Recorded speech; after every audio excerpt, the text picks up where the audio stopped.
Hindi ko kasi mag-ipon ng ano. 4. Di sagot. Number 1.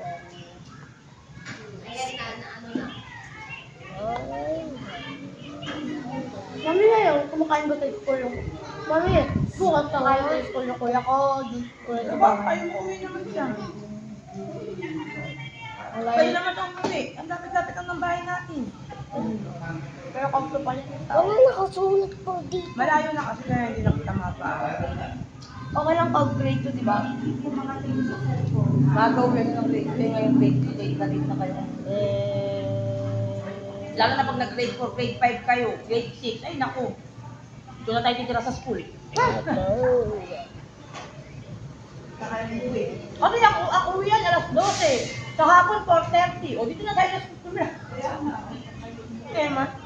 Hindi na po, hindi na 3:50. Hindi na, alas 4 na kapag kaano. Mas matagal. Ano?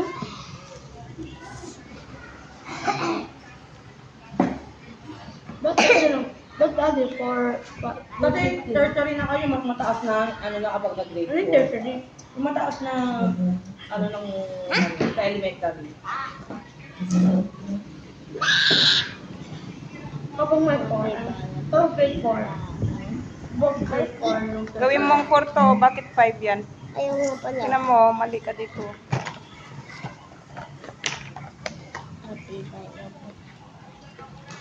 Nakasulat pala ako dito.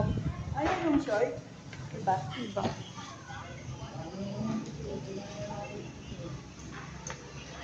Oh, malamang naubos mo, kaya bumili ako pagkain ko eh. Okay na. Dahil feeling ko, hindi mo ako Dito mapapakain. to.